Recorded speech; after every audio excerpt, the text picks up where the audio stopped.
स्वागत है आप सभी का आपके अपने YouTube चैनल मेरा घर मेरा स्कूल में। आज सीखेंगे क्लास 12 बायोलॉजी जो कि चैप्टर 6 होगा, वंशागति का आणविक आधार, principle of inheritance and variation की न्यू क्वेश्चन बैंक संपूर्ण प्रश्न हल सहित। और ये क्वेश्चन बैंक है हैप्पी विमर्श पोर्टल द्वारा जारी की गई संशोधित प्रश्न बैंक है जो कि आपको 2021 एग्जाम के लिए दी गई है। तो चलिए और देखते हैं इसके क्वेश्चन को। और बहुत अच्छे प्रश्न है। वीडियो को हम दो पार्ट में कवर करेंगे। पहले यहाँ पर क्योंकि 2 अंक के प्रश्न भी हैं और 5 अंक वाले प्रश्न भी हैं, तो सबसे पहले यहाँ पर हम देखने वाले हैं 2 अंक वाले प्रश्न, और ये 2 अंक वाले 5 प्रश्न देखेंगे। और अगले पार्ट में हम देखेंगे दीर्घ उत्तरी प्रश्न, अगले 5। तो चलिए समझते हैं इन प्रश्नों को और देखते हैं क्या है इनके उत्तर। देखिए सबसे फर्स्ट क्वेश्चन है जेनेटिक कोड क्या है और इसकी खोज के बारे में आप क्या जानते हैं। तो देखिए जेनेटिक कोड क्या होते हैं और इसकी खोज कब किसने की है, सब कुछ आपके सामने है। तो समझते हैं थोड़ा सा उत्तर को। देखिए जेनेटिक कोड या अनुवांशिक कोड भी इन्हें कह सकते हैं। तो एमआरएनए में उपस्थित 3 न्यूक्लियोटाइडों के अनुक्रम, मतलब ये एक प्रकार का क्रम होता है जो न्यूक्लियोटाइडों का एक क्रम होता है जो प्रोटीन के अणुओं को कोड करते हैं, है ना। और ये एमआरएनए में उपस्थित है, इन्हें अनुवांशिक कोड कहते हैं। और सन 1950 में निरेनबर्ग ने सर्वप्रथम जेनेटिक कोड के ट्रिपलेट की खोज की थी, यानी कि ये 3 प्रकार के न्यूक्लियोटाइडों का एक क्रम होता है। और इन्होंने ऐसे आरएनए का संश्लेषण भी किया जिसमें यूएस था, और इसे इन्होंने पॉलीयूरेसिल कहा। जब इन्होंने इसको ऐसे संवर्धन माध्यम में रखा जिसमें प्रोटीन संश्लेषण के लिए आवश्यक अवयव थे, तब इनसे प्रोटीन अवयव जो थे ये प्राप्त हुए। तो इस प्रकार से इसकी खोज के बारे में और इसकी परिभाषा जेनेटिक कोड की हम बता सकते हैं। चलिए अगले क्वेश्चन की ओर बढ़ते हैं। अगला क्वेश्चन है ऑन्कोजीन्स क्या है, साइलेंट जीन्स व हाउसकीपिंग जीन्स क्या है। तो समझते हैं तीनों को बारी बारी से। देखिए ऑन्कोजीन्स जो होते हैं ये कुछ ऐसे जीन्स होते हैं जो कि कुछ विषाणुवीय जीन अनियंत्रित समसूत्री कोशिका विभाजन को प्रेरित करते हैं। मतलब ये जो ऐसे जीन्स होते हैं जो विषाणुवीय जीन अनियंत्रित समसूत्री कोशिका विभाजन को प्रेरित करके पोषक कोशिकाओं में कैंसर पैदा करते हैं। तो सीधी बात कही जाए तो ये कैंसर जन्य ऐसे जीन्स होते हैं जो कैंसर को उत्पन्न करते हैं, है ना।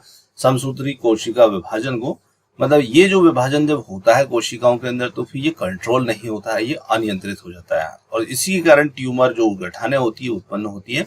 तो ऐसे कैंसर उत्पन्न करने वाले जो जीन्स होते हैं उन्हीं को हम कहते हैं ऑन्कोजीन्स। दूसरे जीन्स की बात करते हैं साइलेंट जीन्स।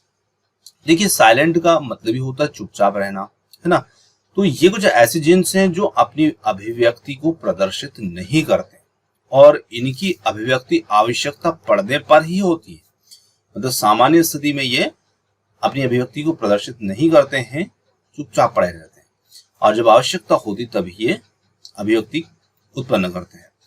अगले आते हैं यहाँ पर हाउस कीपिंग जीन्स। तो ये ऐसे जीन्स होते हैं जिनकी आवश्यकता कोशिकीय उत्पादों के निर्माण में होती है ना। कोशिकाओं के उत्पाद के निर्माण में इनकी आवश्यकता होती है और ये कोशिकीय क्रियाशीलता के लिए भी आवश्यक होते हैं। तो इन्हें कहा जाता है हाउस कीपिंग जीन्स। तो इस प्रकार से हम तीनों जीन्स को यहाँ पर परिभाषित कर सकते हैं। अगला क्वेश्चन आता है पेप्टाइड बंध क्या है। देखिए पेप्टाइड बंध जो है बहुत सरल सा प्रश्न है और ये प्रश्न आपकी केमिस्ट्री सब्जेक्ट में भी पूछा जाता है। तो देखिए पेप्टाइड बंध क्या होता है। तो एक एमिनो अम्ल का दूसरे एमिनो अम्ल के समूह के साथ, अम्ल के कार्बोक्सिलिक समूह के साथ मिलकर के जल का एक अणु जो होता है वो विमुक्त होता है तथा एक बंध बनता है जिसे हम कहते हैं पेप्टाइड बंध, ठीक है। और बहुत से एमिनो अम्ल इसी बंध के द्वारा जुड़ करके पॉलीपेप्टाइड बना लेते हैं, तो अर्थात प्रोटीन बना लेते हैं। तो देखिए जब एक एमिनो अम्ल, तो यहां पर हम देखते हैं कि ये इतना एक प्रोटीन का एमिनो अम्ल का एक अणु है जो कि इस प्रकार से लिखा है। मैं आपको अलग लिख के दिखाता हूं ताकि आपको थोड़ी सी समझने में आसानी हो। जैसे ER और ये COOH, तो ये तो हुआ कार्बोक्सिलिक समूह और ये हुआ एमीन समूह NH2 और ये एक एल्किल समूह बन जाता है। तो इसी प्रकार से यहां पर लिखा हुआ है, ठीक है। जो प्लस के इधर का जो है ये इधर का, ये एक एमिनो अम्ल है या एमिनो समूह है, एमिनो अम्ल, ठीक है। उसी प्रकार ये एक दूसरा एमिनो अम्ल है, ये दूसरा एमिनो अम्ल। तो एक एमिनो अम्ल और दूसरे एमिनो अम्ल के बीच में जो बंध बन रहा है और जल का अणु निकल रहा है, तो देखिए इस NH2 का, इधर वाले NH2 का एक H निकल रहा है, इधर वाले का COOH का OH निकल रहा है और एक जल का अणु विमुक्त हो रहा है और इन दोनों के बीच में CO और NH के बीच में बंध बन गया। तो यहां पर ये जो बंध बन रहा है, ये ठीक है, ये बंध जो है ये है पेप्टाइड बंध। और इसी प्रकार से अगला जो एमिनो समूह होगा तो वो भी जब जुड़ेगा तो ऐसे ही यहां से भी ये OH और उधर का H जो है निकल करके हट जाएगा और यहाँ पर फिर N और H अगला एमिनो समूह जुड़ जाएगा, ठीक है ना। तो इस प्रकार से जब बहुत सारे पेप्टाइड एमिनो अम्ल जुड़ जाते हैं तो पॉलीपेप्टाइड बन जाता है, अर्थात प्रोटीन बन जाता है। तो इस प्रकार से प्रोटीन की जो न्यूनतम इकाई होती है एमिनो अम्ल, उसके बीच में ये बंध उपस्थित होता है। चलिए अगला क्वेश्चन लेते हैं। अगला क्वेश्चन है कोडान और एंटीकोडान को परिभाषित कीजिए। तो देखिए कोडान और एंटीकोडान को परिभाषित करते हैं तो 2 अंक के हिसाब से उत्तर थोड़ा सा बड़ा है, आप अपने हिसाब से इसको सॉल्व कर सकते हैं, है ना। तो देखिए कोडान क्या होते हैं, तो mRNA में स्थित कोडान को हमने जेनेटिक कोड को जो देखा था वैसे का वैसे प्रश्न है, वही उत्तर होगा आपका। mRNA में स्थित नाइट्रोजनक क्षारकों का ट्रिपलेट क्रम होता है जो कि DNA अणु से प्रतिकृत होता है और एक विशिष्ट एमिनो अम्ल को ये कोड करता है। जैसे कि mRNA में स्थित AUG कोडान जो होता है मीथियोनिन नामक एमिनो अम्ल को कोड करता है। एंटीकोडान क्या होगा, दोनों में अंतर भी समझ जाना। ट्रांसफर RNA देखिए वो mRNA में स्थित था, ये tRNA में स्थित है।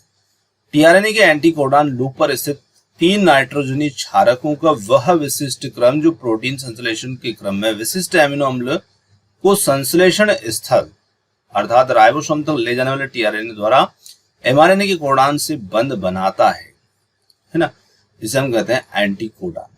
तो देखिए ये tRNA पर, वो mRNA पर, ये भी विशिष्ट एमिनो अम्लों को कोड करता है और ये प्रोटीन संश्लेषण के क्रम में विशिष्ट एमिनो अम्लों के संश्लेषण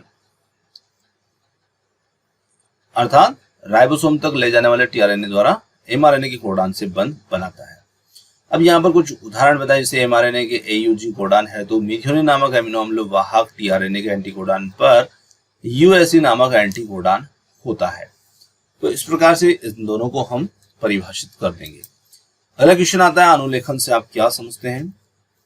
तो अनुलेखन जो होता है DNA के द्वारा एंजाइम की उपस्थिति में RNA के संश्लेषण की क्रिया जो होती है उसे कहा जाता है अनुलेखन। तो देखिए DNA द्वारा एंजाइम की उपस्थिति में RNA के संश्लेषण की जो प्रक्रिया है वो कही जा रही है अनुलेखन और यह क्रिया प्रोटीन संश्लेषण का प्रथम चरण होता है, अर्थात दूसरा चरण अनुलिपीकरण होता है जो RNA पॉलीमरेज एंजाइम के द्वारा उत्प्रेरित होता है। तो 2 अंक के हिसाब से इतना उत्तर काफी होता है। तो इस प्रकार हम इन 5 प्रश्नों के हल को लिख सकते हैं। तो उम्मीद करते हैं कि वीडियो आपको पसंद आया होगा। वीडियो पसंद आया तो वीडियो को लाइक शेयर, चैनल को सब्सक्राइब करना मत भूलिएगा। आपने समय दिया उसके लिए बहुत बहुत धन्यवाद। थैंक्स फॉर वॉचिंग और मिलते हैं जल्दी ही एक और अगले नए वीडियो के साथ। धन्यवाद।